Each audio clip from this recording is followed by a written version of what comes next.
नाज़रीन, इमरान खान की Lahore high court से 7 केसेस में आज ज़मानतें मंजूर हुई हैं।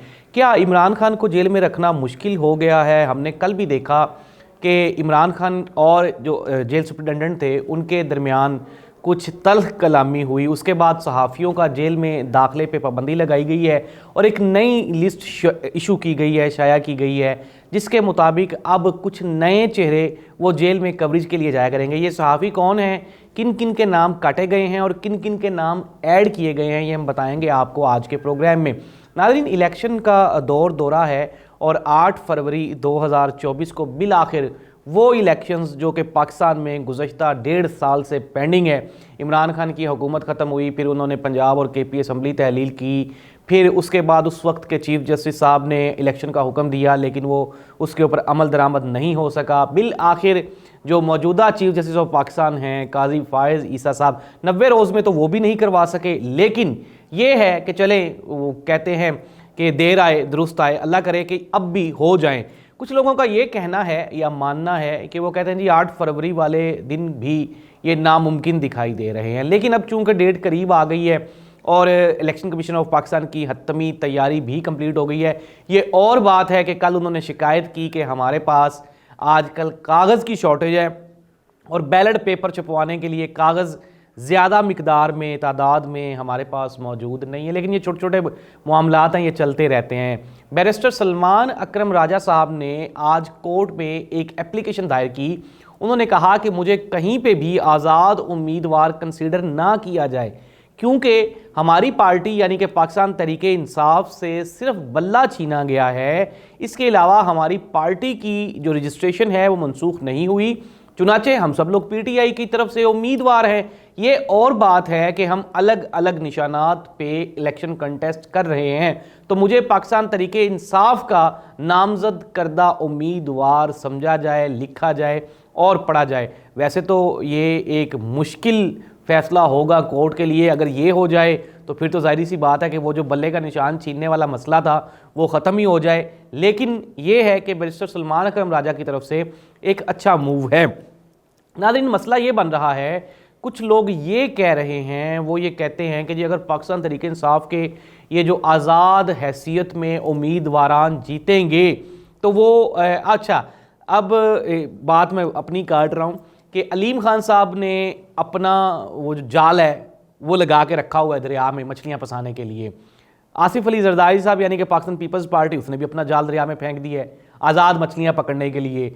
तीसरी जानिब पाकिस्तान मुस्लिम लीग नून का भी ये वहम और गुमान है कि हो सकता है कि हमारी तरफ भी कुछ ना कुछ बचे कुचे जो MPs MNAs हैं वो आ जाएं।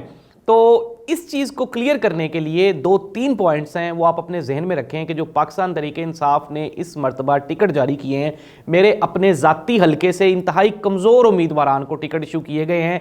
लेकिन वजह क्या है, तगड़े और ताकतवर इलेक्टेबल्स को टिकट इशू इसलिए नहीं किया गया कि उनके ऊपर डाउट था कि खुदा न ख्वास्ता ये इलेक्शन जीतने के बाद अपनी वफादारियां तब्दील करेंगे और किसी और पार्टी में चले जाएंगे। इसलिए इस मर्तबा उन इलेक्टेबल्स को सिलेक्ट किया गया है जिनकी पार्टी के साथ सेक्रीफाइसेस हैं, कुर्बानियां हैं, उनकी अटैचमेंट हैं, एफिलिएशंस हैं। वो किसी भी सूरत में पार्टी को, मेरा नहीं ख्याल कि वो इस तरह की कोई बेवफाई वो कर सकते हैं। अब अगर हम बात कर लें सियालकोट से, तो जाहिर सी बात है उस्मान डार साहब की वालदा हैं और उस्मान डार और उनकी पूरी फैमिली की क्या एफिलिएशंस हैं पाकिस्तान तहरीक इंसाफ के साथ, ये आप भी जानते हैं, मैं भी जानता हूँ। शौकत बसरा साहब की मिसेस इलेक्शन कंटेस्ट कर रही हैं, चौधरी परवेज़ इलाही साहब की मिसेस कंटेस्ट कर रही हैं। इसके अलावा वो एक बच्चा था अम्मार फारूक, उसके ताया जी वो कंटेस्ट कर रहे हैं। तो ये वो लोग हैं, ये पूरी की पूरी PTI फैमिली है, ये कट्टर PTI के लोग हैं। तो इस मरतबा वो जो लोगों की ख्वाहिश थी जहाज़ भरने की और जाल में मछलियाँ फंसाने की, तो मेरा नहीं ख्याल कि वो किसी हद तक भी पूरी होती हुई दिखाई देगी। अच्छा, सबसे बड़ी मायूसी जिस पार्टी में पाई जाती है वो है पाकिस्तान मुस्लिम लीग नून। मियाँ मोहम्मद नवाज शरीफ साहब ने कल के जलसे में हाथ खड़े करते उन्होंने कहा कि मैं वज़ीर आज़म बनने के लिए नहीं आया, बल्कि मैं तो इलेक्शन लड़ने के लिए आया हूँ। यानी कि मियाँ साहब के मुँह से बिल आखिर वो चीज़ निकलवा ली गई जो कि ताकतवर हल्के चाह रहे थे कि ये खुद ब खुद ही हाथ खड़े कर दें और ये दौड़ से बाहर हो जाएं। तो कल मियां मोहम्मद नवाज शरीफ साहब वज़ारत उज़्मा की दौड़ से खुद ब खुद ही उन्होंने अपनी वो लाइन छोड़ दी है और शायद उनको कुछ कहा गया है कि आपको सदर पाकिस्तान लगा देंगे।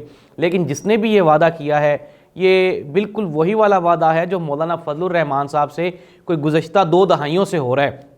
उनको कई जमातों ने कहा कि हम आपको सदर पाकिस्तान लगा देंगे, लेकिन उनकी वो डीज़ल और पेट्रोलियम से ऊपर उनकी वजारत जाती ही नहीं है।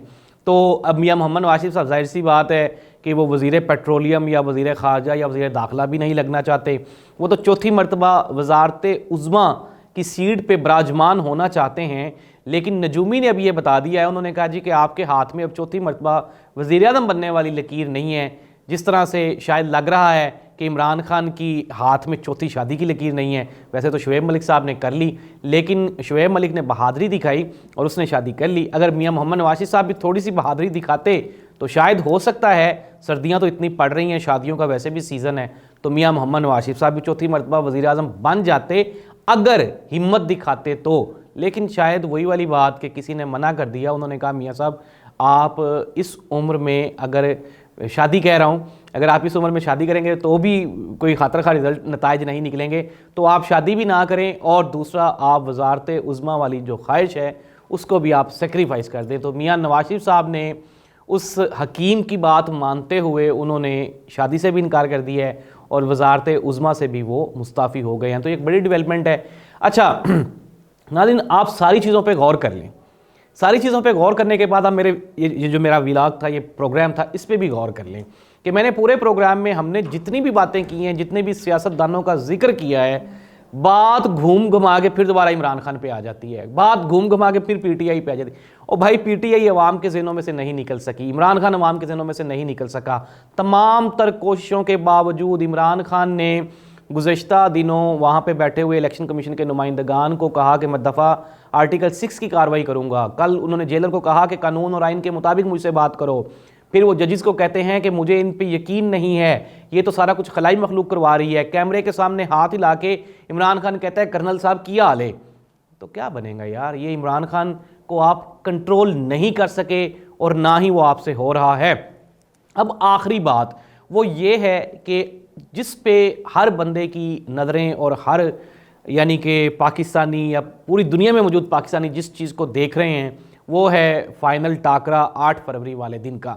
अब ये कोशिश की जा रही है कि लोगों में मायूसी फैला दी जाए कि यार पीटीआई की तो हुकूमत बननी कोई नहीं, इमरान खान तो जेल में है, वो तो वज़ारत उज़्मा का कैंडिडेट ही नहीं है। तो इस तरह की बातें करने से मायूसी फैलाई जा रही है और पाकिस्तान तरीके इंसाफ के वोटर और सपोर्टर को इलेक्शन से दूर रखने की ये एक साजिश की जा रही है। अच्छा, मैं फिर दोबारा कहता हूँ कि हमारा भाईजान किसी पार्टी से कोई तल्लक नहीं है। इमरान खान हो, नवाज शरीफ हो, शहबाज शरीफ साहब हो, बिलावल भुट्टो जरदारी हो, कोई भी हो, हमें तो ज़ाहिर सी बात अपनी ही करके खानी पड़ती है। बारिश आए, सर्दी हो, गर्मी हो, अगर यहाँ पे बैठेंगे प्रोग्राम करेंगे तो ही कुछ ना कुछ मिलेगा, तभी कहीं ना कहीं सर्कट चलता है, वरना हमें कोई गवर्नमेंट तो बेनिफिट देती नहीं है। तो मेरी तरफ से बिल्कुल भी किसी भी सियासी जमात की कोई हमायत नहीं है, लेकिन मेरी एक रिक्वेस्ट आपसे है और वो ये है कि 8 फरवरी वाले दिन आप ये समझ लें यार कि ये आपका वीकेंड है, ये आपकी छुट्टियां हैं, ये आपकी 1 घंटे की इंटरटेनमेंट है। अपने साथ पानी की बोतल लें, बल्कि जूस की ले लें। आजकल सर्दियां हैं तो चाय का अगर वो कोई कप शप कोई कॉफ़ी शॉफ़ी का हो जाए वो ज़्यादा बेहतर है। 1 घंटा लाइन में लग जाएं, अपने और अपने बच्चों के बेहतर मुस्तकबिल के लिए 1 घंटा लाइन में लग जाएं। खुदारा इस मुल्क और कौम की तकदीर बदलने के लिए 1 घंटा लाइन में लग जाएं, लेकिन आप अपना वोट ज़रूर डालें। इस मरतबा पाकिस्तान की तारीख में पहली मरतबा ऐसे इलेक्शन होने जा रहे हैं जिसमें एंटी इस्टेब्लिशमेंट पार्टी, वो पार्टी जिसके साथ ताकतवर हल्के नहीं हैं, वो फॉर्म में है और वही उसी की हवा चल रही है। आपने क्या करना है, अगर पीटीआई के वर्कर्स, वोटर्स, सपोर्टर्स वो उस दिन वोट कास्ट कर देते हैं और अगर टर्न आउट 60% से ज़्यादा हो जाता है, तो आज मैं ये अपने रोज़ी के अड्डे पे बैठा हूँ, तो आप ये मेरी बात लिख लें कि इमरान खान पाकिस्तान तरीके इंसाफ और पाकिस्तान को, ये जो नया पाकिस्तान था, उसको बनने से दुनिया की कोई ताकत नहीं रोक सकती। और अब की बार जो इमरान खान इक़्तिदार में आएगा वो पहले वाला इमरान खान नहीं होगा। ये पढ़ी लिखी बात है, इस पर आप गौर करें। 8 फरवरी को निकलें और अपना वोट ज़रूर डालें। अल्लाह इस मुल्क का हामी व नासिर हो, आपका मेरा हामी व नासिर हो। वोट से ही तब्दीली है, ज़ाहिर सी बात है। ना ही तो जलसे जुलूस हो रहे हैं और ना ही कोई रैलियाँ शैलियाँ निकाली जा रही हैं। वो पहले कैंप लगते थे, मूड़े कुर्सियाँ होती थी, चाय शाय चलती थी, अब तो वो भी बंद हो गए हैं। अल्लाह इस मुल्क का हामी और नासिर हो, सियासतदानों को कोई अकल शक्ल आ जाए और वो दोबारा वो अपने कैंप शैम्प खोलें ताकि गरीब आदमी को 2 टाइम की चाय तो वहाँ पे मिल जाए ना। अल्लाह हाफिज़।